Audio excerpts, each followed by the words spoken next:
This is Optimal Living Daily, episode 610, How to Overcome Social Anxiety, Part 1, by Ramit Sethi of I'llTeachYouToBeRich.com, and I'm Justin Malik, the guy that reads blog posts to you every day, including weekends, with permission from the authors, all to help myself with my social anxiety. And as of the time of this recording, this is the number 2 podcast in health, which is crazy to me. That's an Apple Podcast, by the way. That's based mostly off new subscribers, so if you're new here, thank you so much for subscribing. It means a lot. And if you enjoy the show, I love it if you get someone else to subscribe. It's one of the best ways to support the show.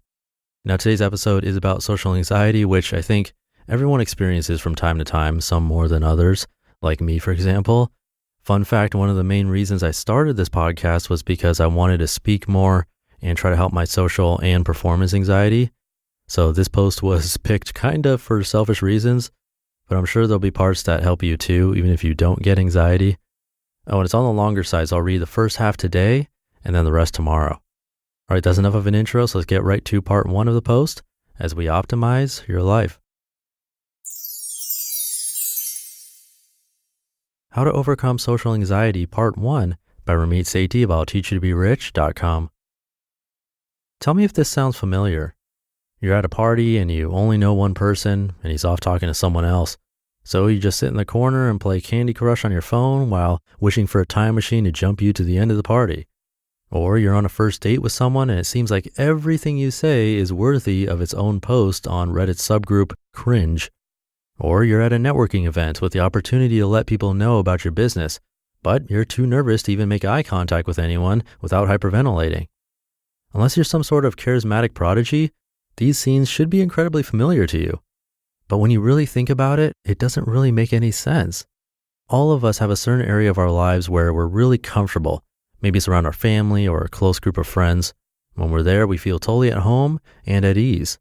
We can tell long stories, crack the funniest jokes, and always have something to say. So why do we melt into an awkward mess when encountering strangers? The invisible scripts of social anxiety. We're defined by invisible scripts, the unseen and unspoken things we tell ourselves that impact our everyday lives. These scripts are so deeply embedded that we don't even realize they guide our attitudes and behaviors. You probably know a few right now without even realizing it.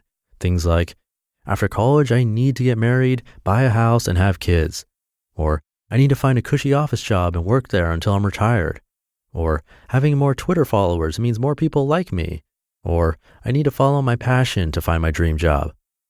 And when it comes to social anxiety, it's often caused by these invisible scripts.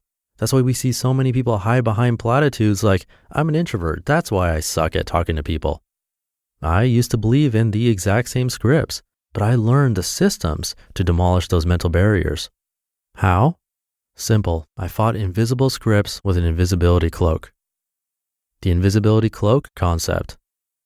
Let's rewind all the way back to Halloween when I was in high school. I was a skinny, awkward Indian kid who was defined by a bunch of invisible scripts like, I'm not the kind of person who's in student council, and I'm not a cool jock athlete, and I'm not the most confident guy at school. That is until one fateful Halloween when my school hosted a haunted house. I was tasked with working there, which meant I had to wear a mask and cape to scare people. And I turned into a completely different person. I started running around acting crazy, scaring people, and doing all these things I would never do if it were just me wearing normal clothes. I felt unleashed and free. Why? Because I also felt safe. Years later, as I started to try and improve my social skills, I realized the benefit of what I learned wearing that mask. Wearing the mask gave me the safety and security to try different things that I would never have tried without it. I didn't have to change who I was, just the way I acted. That's why I call it the invisibility cloak. No, I didn't get the idea from Harry Potter. It's almost like you're wearing a cloak that allows you to be invisible and cover up certain parts of you. Of course, you don't want to walk up to someone at a party wearing a Freddy Krueger mask and say, "Greetings, do you like what you're drinking?" You might end up with a mask full of pepper spray and a restraining order. But if you apply the framework mentally, you can do wonders. Before you go into a conference, party, networking event, whatever, mentally put on your cloak and ask yourself, who am I going to be today? What is my behavior going to reflect? You might choose to be a gregarious, friendly, outgoing person. When you do, you're not going to change who you are on the inside, just the way you behave. You'll start to notice that you start going up to people and introducing yourself. You'll start engaging in conversations and cracking jokes with complete strangers. And once you do this enough, your attitude will match your behavior. You don't have to commit to this behavior forever, just for this night. The invisibility cloak allows us to feel one way and behave another. It's a weird concept, but it works remarkably well. To be continued. You just listened to part 1 of the post titled How to Overcome Social Anxiety by Ramit Sethi of I'llTeachYouToBeRich.com. I'll keep this ending super short for this weekend, but really quick, please get someone else to subscribe to this show if you're getting value from it. It's a great way to help someone else out. I'm sure they'd appreciate it. Maybe someone who has social anxiety or who's into minimalism or life optimization or likes audiobooks. A lot of people could benefit. Showing them how to subscribe would be the best way to do that. And bonus points if you can get them to subscribe in Apple Podcasts on an iPhone or iPad. Thank you for listening through to the end. Have a great Saturday, and I'll be back tomorrow to finish up this post where your optimal life awaits. Hey, this is Dan from the Optimal Finance Daily podcast, which is a lot like this show, except more focused on personal finance. Justin handpicks the best posts he can find from blogs and authors like Ramit Sethi, Mr. Money Mustache, and more, and I read them to you 5 days a week.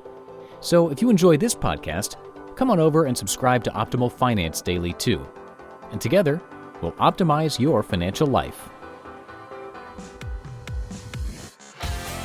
You've been listening to Optimal Living Daily. Be sure to hit the subscribe button to stay up to date on each new episode and head to oldpodcast.com. That's OLDpodcast.com for a free gift as well as more actionable tips and resources to help you maximize your potential.